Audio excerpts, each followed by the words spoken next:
get it. Not everybody likes Trump. But when you start complaining about him putting more money in your bank account, even crazy has its limits. My name is Candace Owens, and you are watching Tax Cuts for Dummies. So tax cuts, not tax more, not tax plus, tax cuts. Are you really going to make me explain that this is a good thing? Seriously?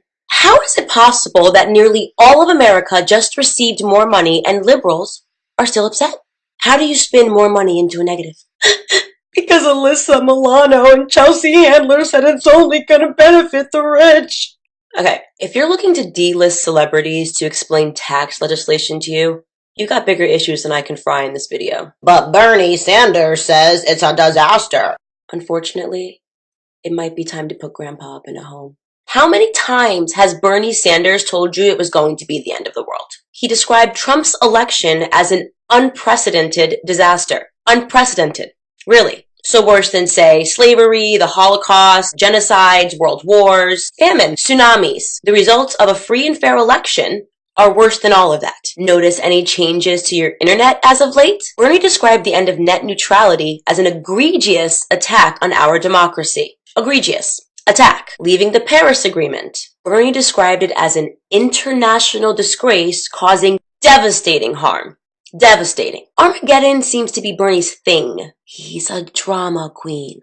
He reminds me of me a little in middle school. As an aside, asking a man who doesn't understand why everything can't be free to explain taxes, not the best idea. I wouldn't copy Bernie's math homework. But enough about theatrical Sanders. Let's actually talk about the implications of these tax cuts. Do corporations get a tax cut? Yes, that is true. Do wealthy people get a tax cut? Yes, that is also true. So does 91% of the middle class. 91%! Happy New Year to all!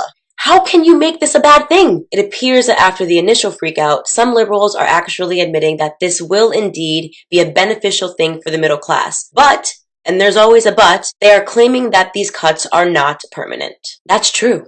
Do you know why the tax cuts aren't permanent? Because Senate didn't pass the bill with 60 votes. Let me explain. Democrats did not vote yes. The bill needed just 8 Democrats to vote yes to make it a permanent thing. Unfortunately, that didn't happen, so they invoked a procedure called reconciliation. Reconciliation means that they request to pass the bill with a simple majority as opposed to the full 60 votes. When this happens, limited timelines for the bill are set. So if you are unhappy with the result that these tax cuts are not permanent, you need but plead to your Democratic senators. It doesn't really matter if you're left or right. Resisting for the sake of resisting is sheer stupidity. And you know I'm right. The truth is that the tax cut is going to lead to even more economic growth. And that's saying a lot, considering all of the success we've already seen under this administration. Let's recap. 1.5 million jobs created. The stock market hit 70 record highs. 70! What could you possibly have to be upset about?